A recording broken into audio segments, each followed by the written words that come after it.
Hello everyone, I am Ajay Kumar Thakur, live from सूचना भवन Bokaro for chemistry class।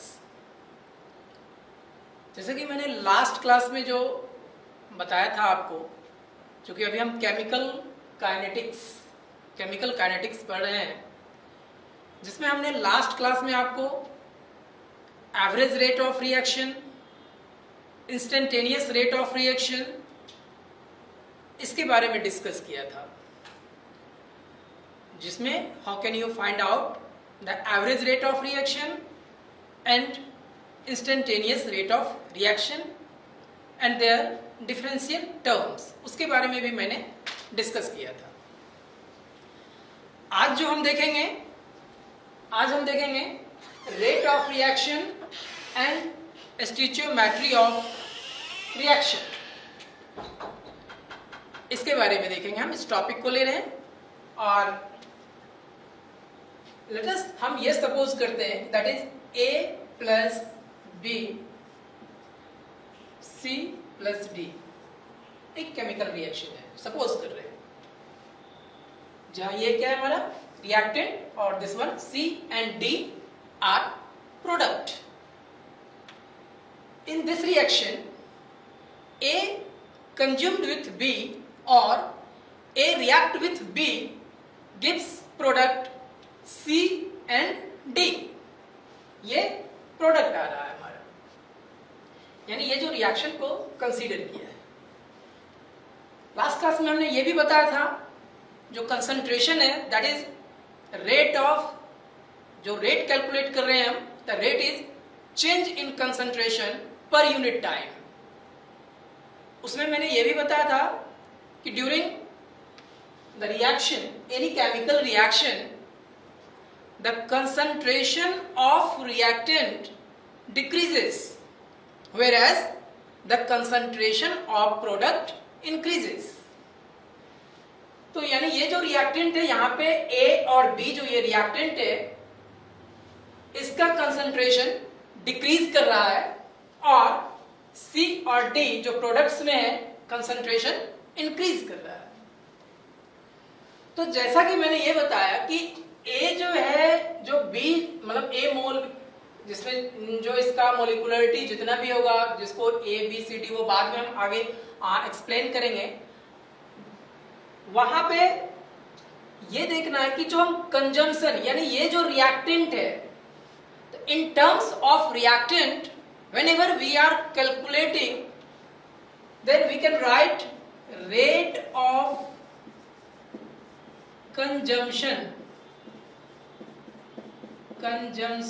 of A, ये calculate करते हैं। आप यहां क्वेश्चन में आप ये देखोगे कि जैसे ये हम यहां मैंने एक वर्ड लिखा कंपोजिशन, ये कंजम्पशन, ये भी लिखा हुआ रह सकता है कि रेट ऑफ डिकम्पोजिशन, और आप ये भी लिख सकते हो rate of disappearance, mean in terms of A. जो पहला हम रिएक्टेंट जो हमारा ए, इसको हम ले रहे हैं, तो either it's a rate, you can write it either it's a rate of consumption of A, rate of decomposition of A, rate of disappearance of A. ये कोई भी वर्ड आप यहां पे इसको यूज कर सकते हैं।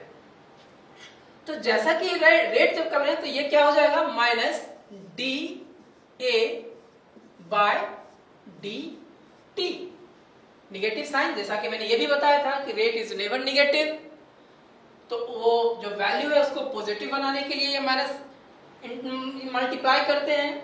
तो ये जो डिसअपीयरेंस आ रहा है या कंजम्पशन जो हो रहा है, उसके लिए जो रेट है that is minus D A by dt। Similarly, for rate of consumption of B, B का भी concentration डिक्रीज कर रहा है, that's why we can write minus dB by dt। दोनों रिएक्टेंट के लिए ये हो गए rate of consumption of A is equal to minus D A by D t, rate of consumption of B that is minus D B by D t. अब यहाँ पे product के कंसर्न में जब हम लिखते हैं तो ये लिखते हैं इसको रेट ऑफ फॉर्मेशन ऑफ सी। तो चूंकि प्रोडक्ट का कंसंट्रेशन इंक्रीज कर रहा है हमारा, तो ये क्या हो जाएगा, इसको लिख सकते हैं हम प्लस डिफरेंशियल टर्म में D C by D T, और rate of formation of D, ये क्या हो जाएगा plus D B by D T. तो फॉर, चूंकि आगे हम इस पे प्रैक्टिस भी करेंगे कि कोई भी केमिकल रिएक्शन अगर दिया हुआ होगा तो how can you find out the rate of that chemical reactions. Clear है कि यहाँ पे रिएक्टेंट के टर्म्स में ये कंजम्पशन हमने लिखा है, या डिसअपीयरेंस आप लिखोगे, फिर से मैं बता दे रहा हूं, और डिकम्पोजिशन भी आप लिख सकते हो। और यहाँ फॉर्मेशन जैसे लिखा है तो फॉर्मेशन की जगह अपीयरेंस भी लिख सकते हो। तो rate of appearance of C, rate of appearance of D, जो कि ये डिफरेंशियल टर्म्स में इसको लिखा। अब क्या है कि, और ये क्वेश्चन जो है, इस पे जब हम क्वेश्चन बनाएंगे, जब इसको हम रिएक्शन रेट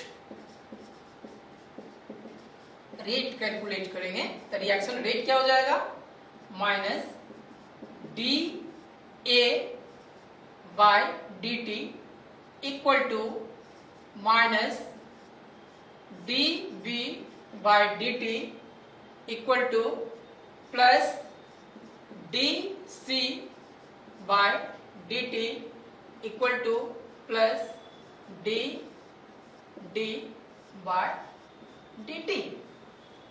रिएक्शन रेट, ये रिएक्शन रेट, इस रिएक्शन यानी A plus B product C plus D के लिए जब हम लिखेंगे तो रिएक्शन रेट जो हो गया वो ऐसे आप लिख सकते हो। अब क्या करते हैं हम कि कोई एक एग्जाम्पल लेते हैं इस पे।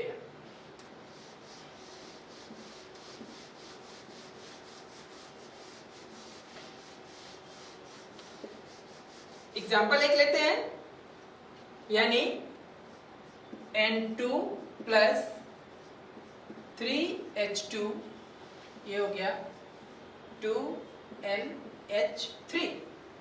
ये एक केमिकल रिएक्शंस में when nitrogen consumed with hydrogen form ammonia gas, इसके लिए हम रेट इक्वेशन जो है वो कैसे लिखेंगे उसको हम देखते हैं। अब सबसे पहले हम क्या करते हैं कि नॉर्मली चूंकि जब रेट इक्वेशन में जब हम आ रहे हैं इन टर्म्स ऑफ नाइट्रोजन, तो आप जैसा कि मैंने पहले लिखा कि आप लिख सकते हो कि rate of consumption of N2, और लिख सकते हो rate of disappearance of N2। H2 के भी टर्म में आप वही डिसअपीयरेंस और कंजम्पशन आप मेंशन कर सकते हो। तो यानी जब N2 के टर्म्स में रिएक्शन रेट लिखेंगे हम, तो क्या होगा, rate of consumption of N2। अभी हम सिंपल ध्यान यहाँ पे जस्ट कंसंट्रेट योर माइंड कि यहाँ जो हम ये बताने जा रहे हैं उसके बाद फिर आपको गौर करना है कि एक्चुअल जो रिएक्शन रेट होगा वो क्या होगा। तो दैट इज कंजम्पशन, यानी अगर N2 के रेफरेंस में लिखे तो minus DN2 by dt। Similarly rate of consumption of H2 क्या हो जाएगा, माइनस DH2 बाय dt। अब प्रोडक्ट्स में क्या है, अमोनिया, यानी rate of formation of ammonia NH3 क्या हो जाएगा, plus DNH3 by dt। Meanwhile, in this reaction, hydrogen is consumed with nitrogen, form ammonia gas, and their reaction rate rates are like this. अब जो है यानी जब आप इसको रिएक्शन रेट के कंसर्न में लिखते हो तो ये क्या हो जाएगा, minus D N2 by dt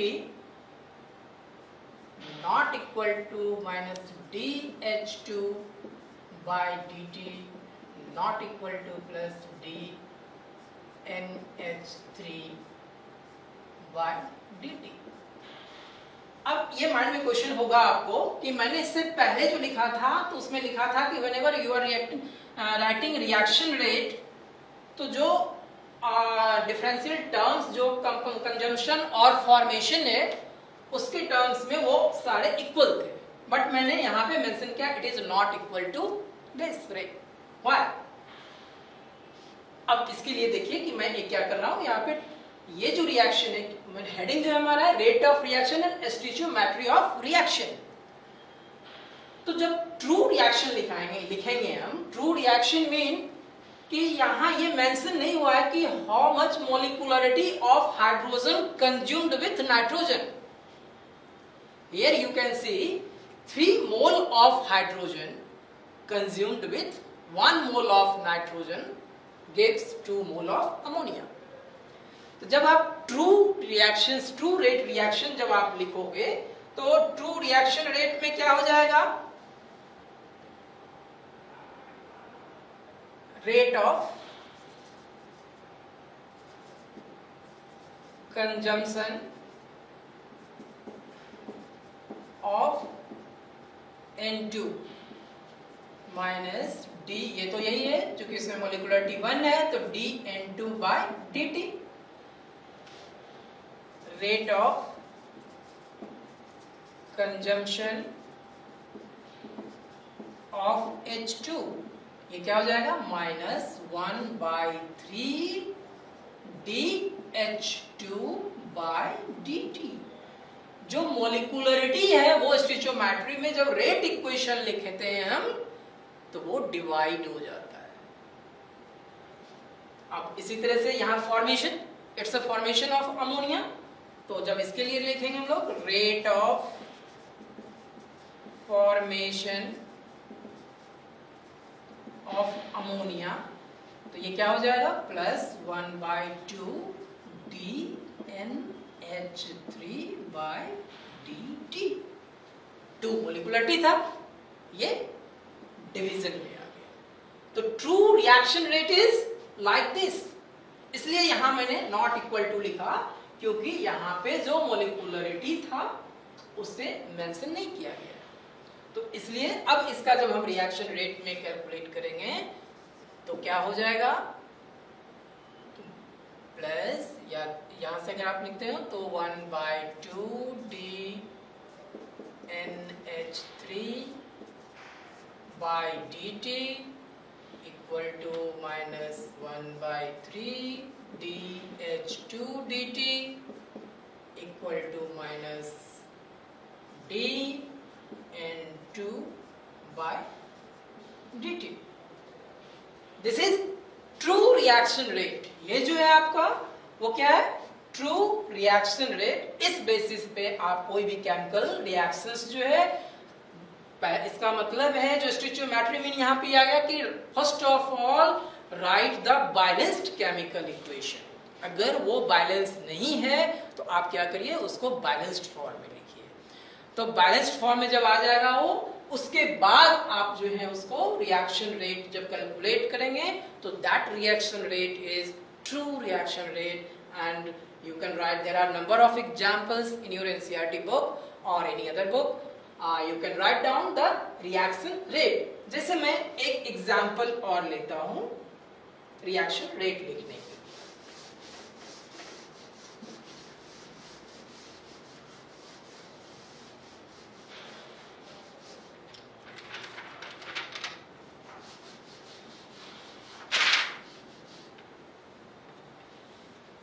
let us, अगर वो H2 प्लस I2 है, ये क्या होगी 2HI. इसका जब आप रिएक्शन रेट लिखेंगे तो क्या हो जाएगा, डायरेक्ट अगर हम इसको मेंशन करें तो reaction rate is equal to minus dt equal to minus di2 by dt equal to plus 1 by 2 dhi by dt। और इस पे एक अब 2019 यानी 2019 में एक नीट में भी इस पे बेस्ड एक क्वेश्चन था, और this is very important topic, क्योंकि एक क्वेश्चन एकेडमिक में भी आपको होते हैं या नीट में भी। इस पे चूंकि मैं बाद में जब ये ओवरऑल टॉपिक हो जाएगा तो I will discuss the main points, whether you can focus, कि अगर वो आप उतना कर लेते हो तो होप सो 100 तो नहीं कह सकता but 90% you are able to solve any questions of chemical kinetics। तो इस तरह से आप H2 और I2 इसका भी आप देख सकते हैं।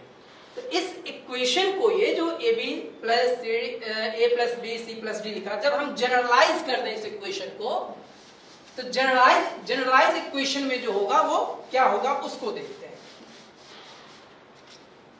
इसको हम बैलेंसिंग यानी स्टोइचियोमेट्रिक फॉर्म में जब लिखें तो A plus B C plus D यानी A molecule of A, B molecule of B, small c यहाँ पे C molecule of C, capital C से लिखा, D मॉलिक्यूल ऑफ D। तो जनरलाइज्ड फॉर्म में जब आप रिएक्शन रेट कैलकुलेट करोगे तो फिर कैसे होगा इसका रिएक्शन रेट? तो यानी ये लिख सकते हैं rate is equal to general form में, जो एक जनरल फॉर्मूला भी बन जाएगा, -1 बाय A। ये मॉलिक्यूलरिटी मैंने क्या बताया कि मॉलिक्यूलरिटी जितनी है उसको क्या करना है, डिवाइड कर देना है। तो डिवाइड जब आप करोगे तो ये क्या हो गया, A था इधर मल्टीपल में, वो जब रिएक्शन रेट आ रहा तो A से डिवाइड हो गया, तो 1 by A dA by dt equal to -1 by B dB by dt equal to plus 1 by C dC by dt equal to plus 1 by D capital D by dt।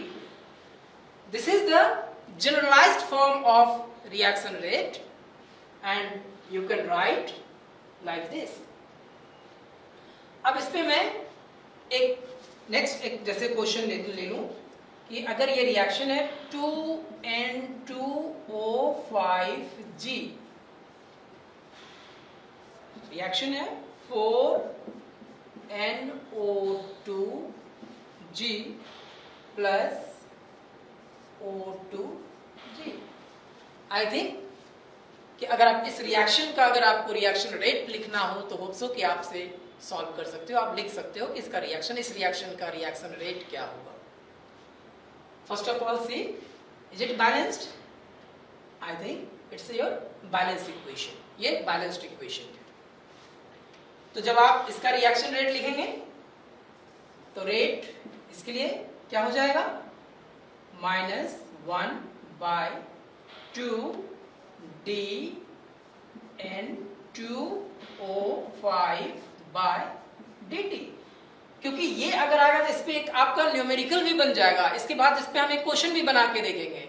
इसलिए ये जरूरी है कि आप कोई भी केमिकल रिएक्शन है तो उसका आप रिएक्शन रेट कैसे लिखते हो। अगर वो रिएक्शन रेट आपने सही लिखा तो जो न्यूमेरिकल है you can easily solve the numerical, that is equal to, अब यहाँ पे क्या हो गया, ये फॉर्मेशन है NO2 का, तो 1 बाय प्लस यहाँ पे plus sign 1 by 4 dNO2 by dt equal to dO2 या plus sign by dt। Clear है?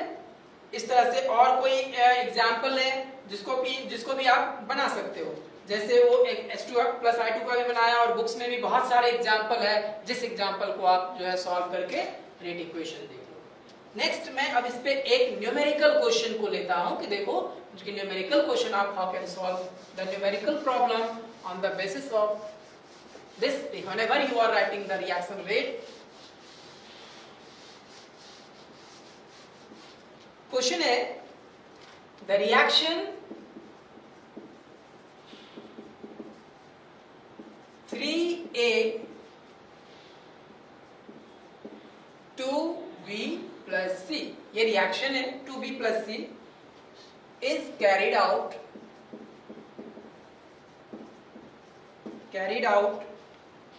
in a closed vessel. Closed vessel में क्या होता है कि रिएक्शन का जो temperature pressure that is maintained, वो मेंटेन्ड होता है. जिसमें मैंने वो भी एक टॉपिक जो लास्ट क्लास डिस्कस किया था, जिसमें मैंने डायनामिक इक्विलिब्रियम के बारे में भी डिस्कस किया था, और होप सो कि वो 11th में भी आपने इक्विलिब्रियम टॉपिक में भी उसको बेहतर अच्छे ढंग से पढ़ा होगा. तो वो क्लोज्ड वेसल में जो रिएक्शंस है उसी पे ये दिखा रहे हैं कि is a carried out in closed vessel. The rate of disappearance, the rate of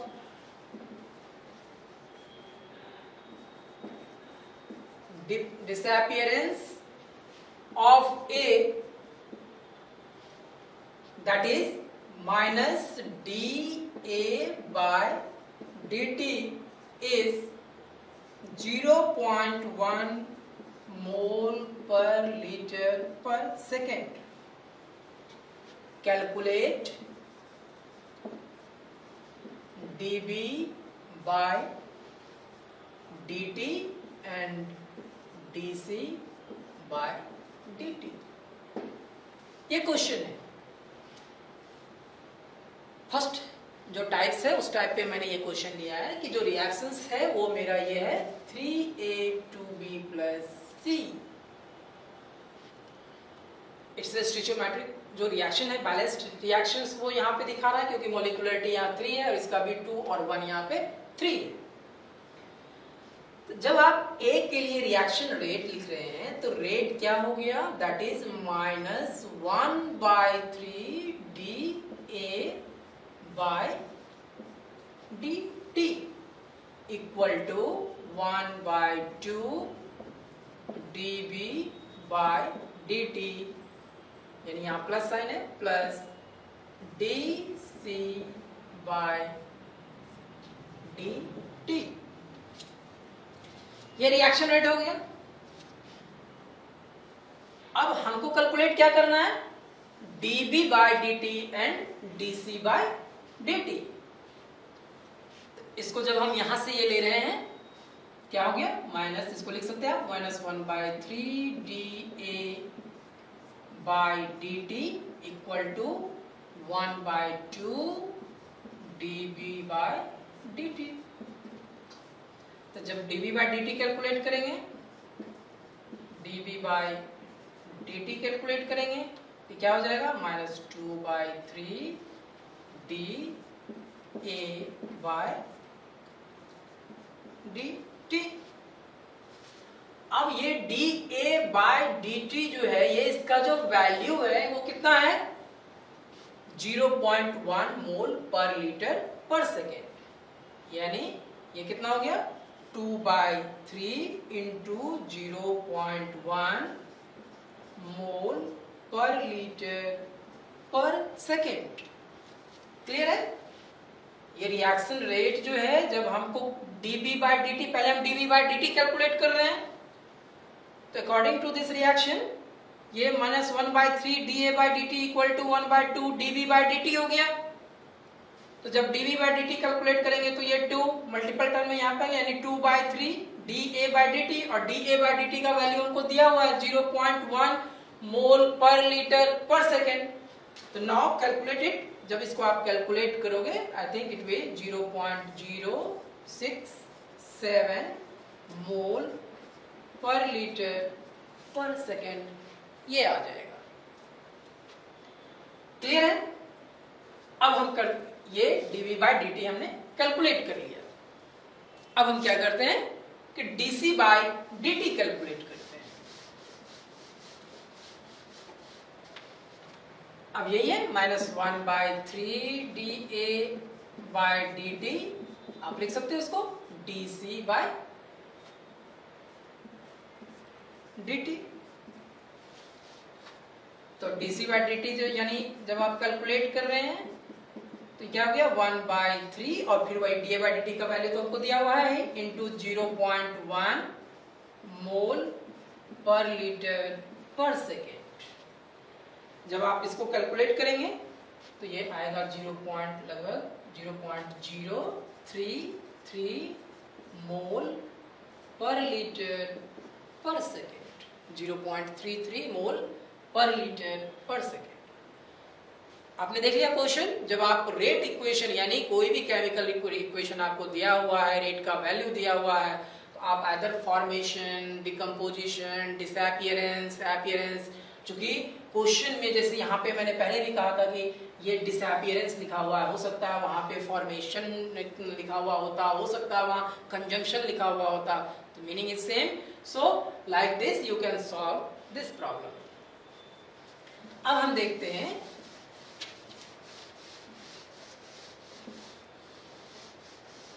इसी पे एक क्वेश्चन और हम लेते हैं जो कि बहुत बार आपको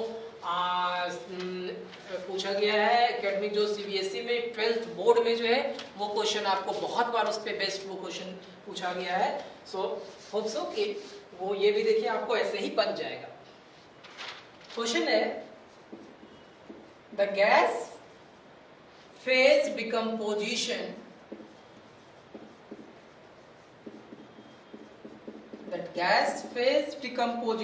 of acetaldehyde. The gas phase decomposition of acetaldehyde. acetaldehyde का फॉर्मूला क्या होता है? CH3CHOG। ये रिएक्शन है यानी ये बन रहा है CH4 methane gas plus CO2G। acetaldehyde follows the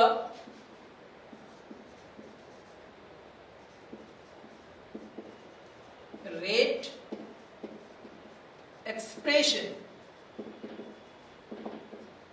यानी रेट दिया हुआ है यहां पे -dCH3CHO by dt equal to K CH3CHO पर पावर 3/2। अब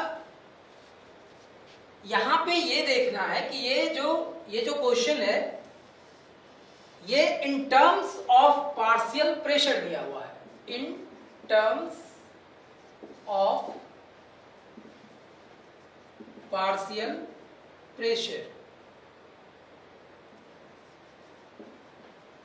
of acetaldehyde.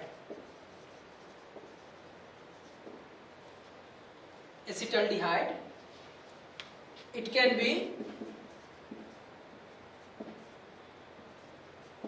expressed as minus d partial pressure के टर्म है तो dPCH3CHO by dt is equal to K CH3CHO 3/2।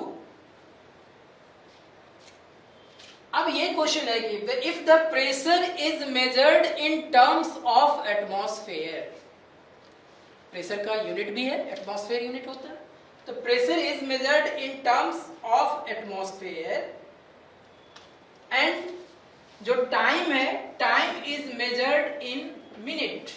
Time को जो है मिनट में मेजर अगर हम कर रहे हैं तो सबसे पहला ये क्वेश्चन पूछ रहा है कि what are the units of rate of reaction, यानी जो ये रिएक्शन रेट है, रेट ऑफ रिएक्शन जो हमारा है क्या हो गया d minus D P C H 3CHO by dt, ये है रेट इक्वेशन। तो इसका यूनिट जो है वो पहला है in terms of minute. Unit क्या होगा तो that is in terms of, यानी in terms of pressure, that आप जब लिखते हैं तो कंसंट्रेशन जो आप कैलकुलेट यानी रेट जो कैलकुलेट करते हैं that is change in concentration per unit time. तो यहाँ प्रेशर के टर्म में आ रहा है तो क्या हो गया, change in pressure, change in pressure by time. और प्रेशर का यूनिट यहाँ पे क्या है, एटीएम बाय टाइम। टाइम अगर हम मिनट में लिए तो मिनट, तो यूनिट क्या हो गया, एटीएम पर मिनट, एटीएम पर मिनट। यानी ये जो रिएक्शन है, इस रिएक्शन में रेट एक्सप्रेशन का जो है आपको यूनिट पूछ रहा है कि what is the unit of this rate equation, यानी इन टर्म्स ऑफ प्रेशर के टर्म में इसका यूनिट क्या होगा। तो यूनिट क्या आ गया यहाँ पे, एटीएम पर मिनट। और दूसरा है ये जो के है, के इज रेट कांस्टेंट। तो रेट कांस्टेंट का भी मतलब क्वेश्चन में दो पार्ट है, इसमें एक पार्ट है कि ये minus D P C H three C H O by D T, इसका यूनिट क्या होगा, और दूसरा यानी रेट ऑफ रिएक्शन का, और दूसरा है कि what is the unit of rate constant यानी के का यूनिट क्या होगा। तो इस एक्सप्रेशन से जब आप कैलकुलेट करोगे तो के क्या हो जाएगा, D C H three C H O by D T by C H three C H O पर पावर कितना हो गया, 3/2। तो यानी ये इसका हम लोग कैलकुलेट कर चुके हैं, यूनिट क्या है, एटीएम पर मिनट। तो इसको हम लिख सकते हैं एटीएम पर मिनट बाय, अब ये जो कंसंट्रेशन है CH3CHO पर power 3/2 in terms of pressure है, ये P के टर्म में है, तो ये क्या हो गया, एटीएम पर पावर 3/2।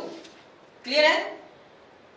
रेट कांस्टेंट यानी ये जो एक्सप्रेशन हमने यहाँ पे दिया हुआ, क्वेश्चन में ऑलरेडी ये दिया हुआ है, तो जो k is equal to calculate करोगे आप, तो k is equal to this one by this वो, तो k is equal to D CH3CHO by dt by CH3CHO पर पावर 3/2, और ये ऑलरेडी हम कैलकुलेट कर चुके हैं, इसका यूनिट क्या हो गया, एटीएम पर मिनट, और एटीएम पर मिनट हो गया। और यहाँ पे जो ये एसिटाल्डिहाइड है यानी एटीएम में इसको यूज करना है, तो एटीएम पर power 3/2।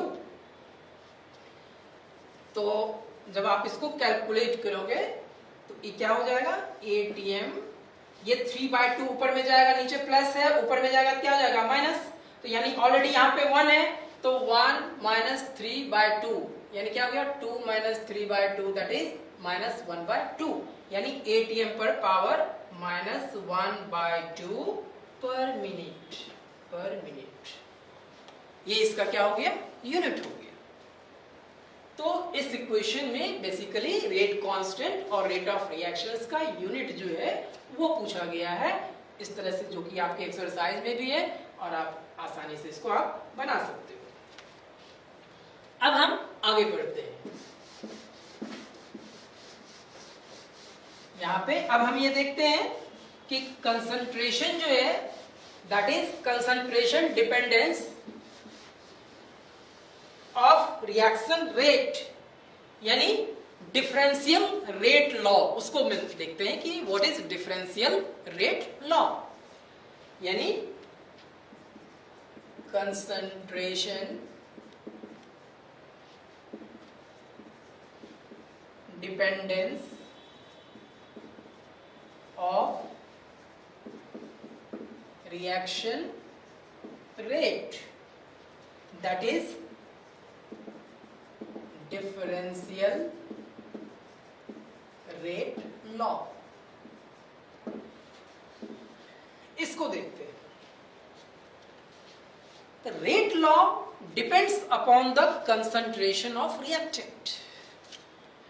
concentration of reactant mean कि जो हमने जनरल इक्वेशन जो लिया था, लेट अस की फिर से हम उस रिएक्शन को ही लेते हैं कि A B B C C plus D D, ये इक्वेशन को ही हम मेंशन करते हैं, जिसमें हम ये देखते हैं कि जो रेट है यानी रिएक्शन रेट जो है, reaction rate that is directly proportional to the function of A and B, यानी ये function of A and B। तो रिएक्शन रेट यानी लॉ ऑफ मास एक्शन में ये कहता है, जो law of mass of action में ये बोलता है कि rate is directly proportional to the concentration of reactant. तो जब ये रिएक्शन रेट, इसके लिए अगर हम लिखते हैं रिएक्शन रेट, ये क्या हो जाएगा, के ए पर पावर एन एंड बी पर पावर एम। यानी फंक्शन जो है, जैसे यहां पे जो रिएक्शन रेट मेंशन किया गया है, तो इसको आप यहां ये लिख सकते हैं कि जो function of A and B है, जब प्रोपोर्शनलिटी कांस्टेंट रिमूव होगा तो K function of A and B, K function of A and B, यानी जो function of A and B है, जिसको आप लिख सकते हो a to the power n b to the power m, where ये जो k है, this k is rate constant और specific rate constant, that proportionality constant is called rate constant, that k, or you can write it a specific rate constant also, वो दोनों आप लिख सकते हो। यानी ये n, अब यहां पे ये जो n और m है, n and n are generally integers including zero को, यानी n और m इसका जो वैल्यू होगा वो 0, 1, 2 so and so on ये होगा, जो केमिकल इक्वेशन जब आप लिखते हो। तो इस इक्वेशन के लिए जो रेट यानी लिखते हैं हम इंटीजर्स टर्म में, तो पहले भी मेंशन किया इसको, तो क्या लिखे हैं इसको, dA by dt equal to -1/b, यहाँ पे 1/a dB by dt equal to 1/c plus dc by dt equal to plus 1/d dd by dt।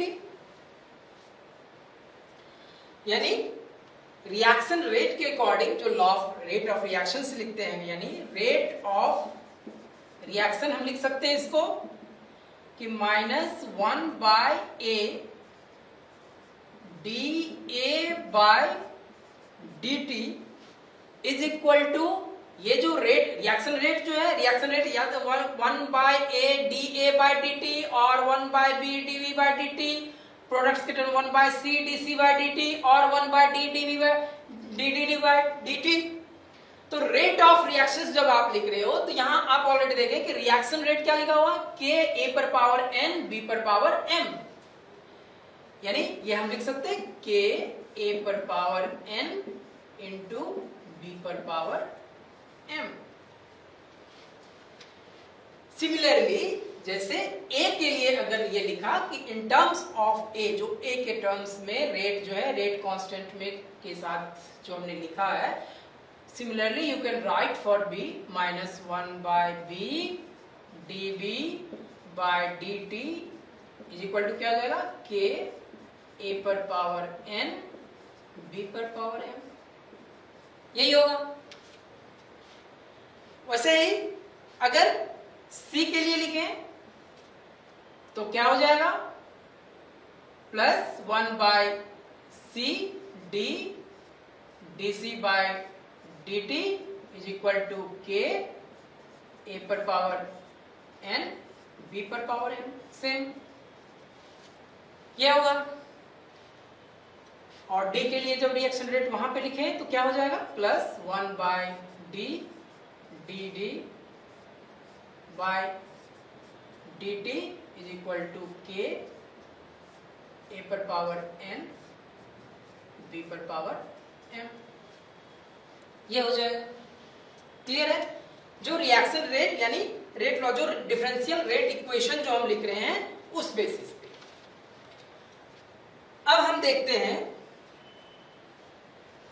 जो रेट कांस्टेंट यानी ये जो k है इसके टर्म में हम देखते हैं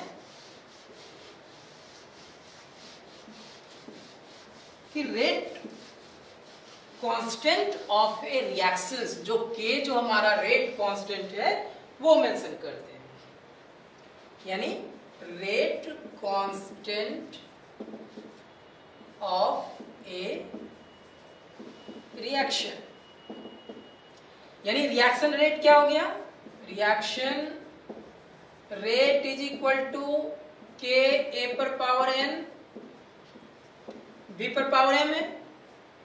this k is rate constant, ये k जो है क्या है, रेट कांस्टेंट है, और this rate constant depend upon temperature and pressure. If, अगर ये देख लें कि if the concentration of A, जो रिएक्शंस जो है वो उसमें ए का कंसंट्रेशन जो है अगर 1m है, concentration of A is 1m and concentration of B is also 1m, that is unity 1m, ये दिया हुआ है। तो जो रिएक्शन रेट होगा, जब ये वैल्यू इसमें यहां पे पुट करेंगे तो क्या हो जाएगा, reaction rate is equal to k, reaction rate is equal to ये m, 1m is equal to क्या हुआ, 1m इज इक्वल टू आप लिख सकते हो, ये 1m जो है 1m यानी 1 मोल पर लीटर, 1m। ये वैल्यू जब आप पुट किए a और b का जो यूनिटी है, तो reaction rate is equal to k, mean कि rate constant, this rate constant is defined as, that is the change in concentration of reactant and product, change in concentration of reactant and product, उस पे depend करेगा कि rate constant क्या होगा। तो इस आधार पे जो यूनिट जो है, जब आप यूनिट कैलकुलेट करेंगे, यूनिट जो रेट ऑफ रिएक्शन का यूनिट हमने पढ़ चुका है कि रेट ऑफ रिएक्शन का यूनिट क्या है, मोल पर लीटर पर टाइम, और पर टाइम का मीन वहां पे वो मिनट में भी होगा, सेकंड में भी होगा, आवर में भी होगा, ईयर में भी कुछ क्वेश्चन ऐसा आएगा कि ईयर में भी होगा, यानी वो ऐसे लिखते हैं इसको मोल पर लीटर पर टाइम, पर टाइम, पर टाइम वो यानी यही टाइम जो हम लिख रहे हैं वो सेकंड में भी टाइम मेंशन कर सकते हैं, मिनट में भी आएगा क्वेश्चन जो होगा, अगर सेकंड में होगा तो सेकंड लिखेंगे, मिनट है तो मिनट, ऐसे जो यूनिट दिया हुआ रहेगा उस बेसिस पे हम ये क्वेश्चन को सॉल्व करेंगे। तो ये हमारा जो रेट ऑफ रिएक्शन और रेट कांस्टेंट में उसका रिलेशन यहाँ पे बता रहे हैं according to differential rate equation and rate law, जो रेट लॉ एक्सप्लेन करता है। अब हम इस पे जो है ये देखते हैं कि ये जो रिएक्शंस है इसमें जो जनरलाइज फॉर्म में जो रिएक्शन लिखा उसका ऑर्डर क्या होगा, what will be the order of the reaction and molecularity of the reaction. Order of reaction क्या होता है, it is the sum of power of concentration of reactant, और मॉलिक्यूलरिटी क्या हुआ वहां पे कि नंबर ऑफ मॉलिक्यूल्स, जितना भी मॉलिक्यूल्स पार्टिसिपेट कर रहा है during the chemical reaction, that is molecularity of reaction. वो एक क्वेश्चन भी आपको बोर्ड में आता है कि difference between order of reaction and molecularity of reaction. Mean जो रेट रिएक्शन था जो वही जनरल फॉर्म में, अगर मान लीजिए हम ये रिएक्शन लेट अस कंसीडर करते हैं कि A plus B plus C is equal to product है, ठीक है। इसमें हम ये देखते हैं कि what will be the order of reaction and what will be the molecularity of reaction, ये क्या होगा जनरल फॉर्म में इक्वेशन में। तो इसके लिए जब हम रेट लिखते हैं तो रेट क्या हो जाएगा, के ए, चूंकि फंक्शन पे ये जो है ऑर्डर में इंटीजर्स में है तो इसको लिखते हैं पी, बी पर पावर क्यू और सी पर पावर आर। ये जो मॉलिक्यूलरिटी है ए का ये क्या है मॉलिक्यूलरिटी, बी का मॉलिक्यूलरिटी है, और ये स्मॉल से सी का मोलिकुलरिटी है, तो मोलिकुलरिटी ऑफ रिएक्शंस वो हो जाएंगे। अब ऑर्डर जब रेट इक्वेशन लिख रहे हैं तो वो चूंकि ऑर्डर्स जो है, जो कंसंट्रेशन है वो कम्स इन पावर, जितना मोलिकुलरिटी जो है ना वो पावर में आ गया, दैट इज ऑर्डर। तो इसके लिए जब ऑर्डर ऑफ रिएक्शन हम लिखेंगे, order of reaction of A, वो मान लीजिए पहले लिख लेते हैं इसको कि order of reaction of A is B, order of reaction of B is equal to Q and order of reaction of C is equal to R। मतलब इंडिविजुअली A का ऑर्डर P है, Q का order, B का order Q है और C का जो order है वो R है। तो फिर क्या होगा, ओवरऑल ऑर्डर ऑफ रिएक्शन क्या हो जाएगा, तो it is the sum of power of concentration whenever you are writing the rate equation। जब आप रेट इक्वेशन लिखते हो तो जैसा कि लॉ ऑफ मास सेक्शन में है कि rate is directly proportional to the concentration of reactant, तो अकॉर्डिंग टू रेट लॉ जो है इस इक्वेशन का ये रेट हो गया, और जो कंसंट्रेशन यानी ऑर्डर जो है उसका ए का अगर P है, B का Q है और C का R है, तो ओवरऑल ऑर्डर ऑफ रिएक्शंस जो हो जाएगा, overall order of reaction is equal to P plus Q plus R। ये हो जाएगा overall order of reaction is P plus Q plus R, यानी इस बेसिस पे जो है वो आप कैलकुलेट ऑर्डर ऑफ रिएक्शन कर सकते हैं। जैसे हम कोई और एग्जांपल्स लेते हैं, इसमें हम ये भी पढ़ेंगे, जो चूंकि ऑर्डर ऑफ रिएक्शन की बात जो कर रहे हैं, तो ऑर्डर ऑफ रिएक्शन में एक होता है जीरो ऑर्डर रिएक्शन टाइप्स, अगर इसको देखें आप उसी में, और हम इसको डिटेल में एक्सप्लेन करते हैं, types of order of reaction, जिसमें फर्स्ट है zero order reaction, second first order reaction,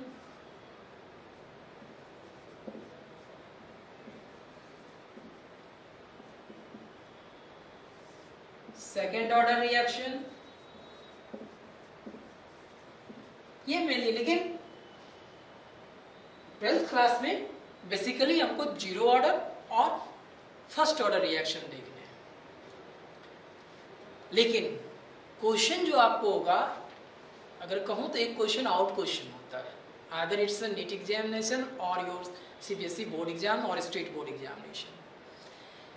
एक क्वेश्चन ये आएगा कि what is the unit of zero order reaction, what is the unit of first order reaction, और what is the unit of nth order reaction, जो multiple choice में भी हो सकते हैं या 1 मार्क्स के क्वेश्चन होते हैं।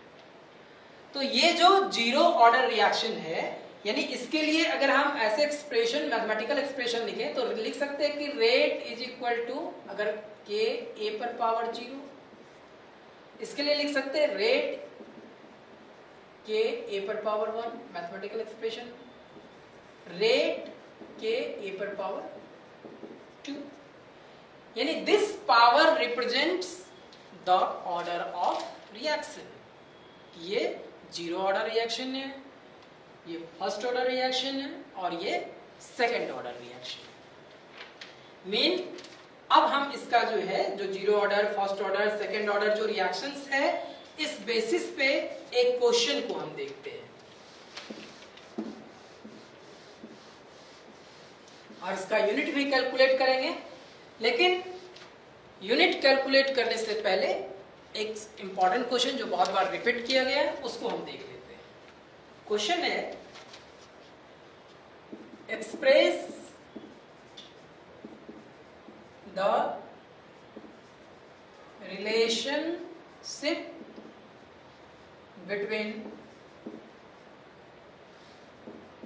between the rate of production of I2 and the rate of disappearance of HI in the reaction. Very important question है, बहुत बार इसको रिपीट भी किया गया है। In the reaction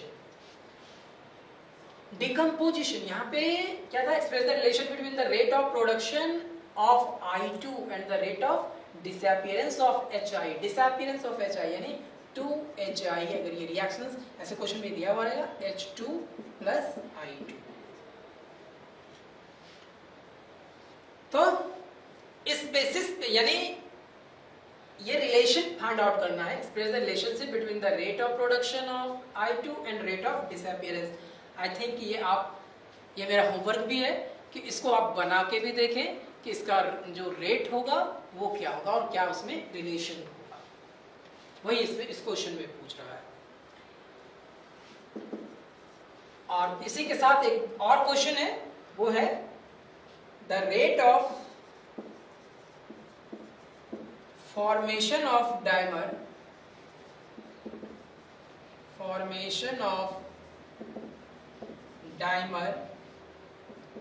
in a second order dimerization reaction is 9.1 into 10 to the power minus 6 mole per liter per second at 0.01 mole per liter monomer concentration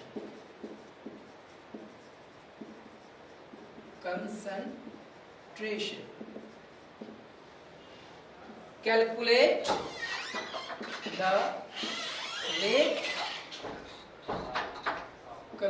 the rate constant। ये question तो easy है चूंकि मैंने इसको पहले भी discuss किया है।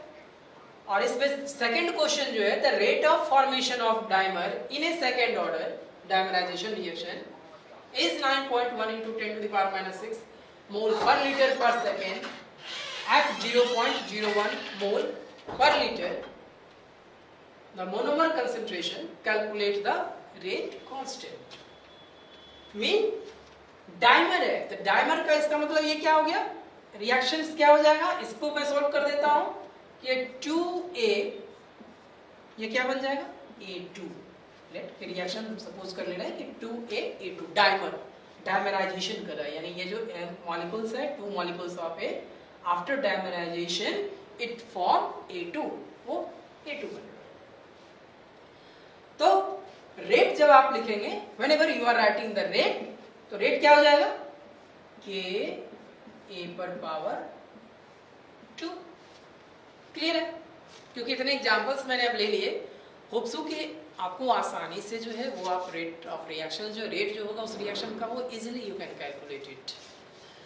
तो rate is equal to K A पर पावर 2, यानी K is rate constant. K क्या है, रेट कांस्टेंट है, तो K बराबर क्या हो गया यहाँ पे, रेट बाय A पर पावर 2। K बराबर रेट बाय A पर पावर 2। अब क्वेश्चन में यहाँ पे दिया हुआ है रेट कितना है, 9.1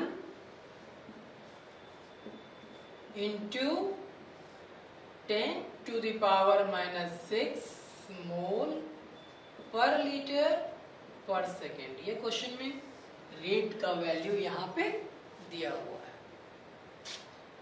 और A यानी जो कंसंट्रेशन ऑफ A जो मोनोमर A इज ये मोनोमर, तो कंसंट्रेशन कितना है 0.01 मोल पर लीटर। इसका क्या हो गया यहाँ पे स्क्वायर। Now solve it. इसको जब आप सॉल्व करोगे तो ये आ जाएगा 9.1 into 10 to the power minus 2 litre पर मोल पर सेकेंड। ये कैलकुलेट हो जाएगा। तो this is the important question इसको भी आप इस पे शायद होप सो कि समझ में आ गया हो। अब हम चलते हैं कि जो ऑर्डर ऑफ रिएक्शंस है, जो टाइप्स मैंने बताया कि ऑर्डर ऑफ रिएक्शन, आज हम क्या करते हैं कि उसका यूनिट आपको कंप्लीट कर देते हैं कि what will be the unit of zero order reaction, first order reaction और nth ऑर्डर रिएक्शन। तब उससे आगे हम जो है आगे के पार्ट को देखेंगे। लेट अस सपोज करते हैं कि अगर, और ये क्वेश्चन बहुत इंपॉर्टेंट है, यूनिट ऐसे भी बोर्ड एग्जाम्स में क्या है कि अगर आप यूनिट छोड़ देते हो तो 1 मार्क्स और हाफ मार्क्स वैसे ही डिडक्ट हो जाते हैं। और वन क्वेश्चन जो होते हैं 1 मार्क्स का, नॉर्मली ये क्वेश्चन एक सीबीएसई में तो फिक्स्ड है कि एक क्वेश्चन काइनेटिक्स का एक आता है कि what is unit of zero order reaction और फर्स्ट ऑर्डर रिएक्शन और सेकंड और nth ऑर्डर रिएक्शन, ये फिक्स्ड है, आता ही है। तो जैसे हम देखते हैं कि अगर हम जीरो ऑर्डर रिएक्शन को लेते हैं, जीरो ऑर्डर रिएक्शन को लेते हैं, तो जीरो ऑर्डर यानी जो रेट है that is rate is equal to K A पर power 0 according to rate law. तो ए पर पावर 0, इसका वैल्यू कितना हो गया 1, यानी ये जो है रेट इज इक्वल टू के, रेट इज इक्वल टू के, तो यानी रेट का यूनिट जो के का यूनिट है, यहाँ पे के जो रेट इज इक्वल टू क्या आती है, क्या हो जाएगा मोल। इसको आप ऐसे भी लिख सकते हो कि रेट इज इक्वल टू के और के इज इक्वल टू रेट। तो रेट का यूनिट यहाँ पे क्या हो गया, रेट जो होता है concentration by time, that is concentration हो गया मोल पर लीटर बाय टाइम। तो इसको लिख सकते हो आप मोल पर लीटर, टाइम को अगर सेकंड मिले तो पर सेकंड। तो ये जीरो ऑर्डर के लिए मैंने आज बताया है। आप ट्राई करना कि फर्स्ट ऑर्डर, सेकेंड ऑर्डर और nth ऑर्डर का यूनिट खुद से कैलकुलेट करके देखना। नेक्स्ट क्लास में हम इसके और ये जितने यूनिट्स हैं nth ऑर्डर तक के यूनिट्स को एक्सप्लेन करेंगे और we will calculate the rate constant for zero order और फर्स्ट ऑर्डर रिएक्शन। तो दिस इज माय होमवर्क कि you calculate the unit of zero order to nth order, जिस कम से कम 0, 1, 2, 3, 4 और nth ऑर्डर का आप निकाल लोगे। थैंक यू, धन्यवाद।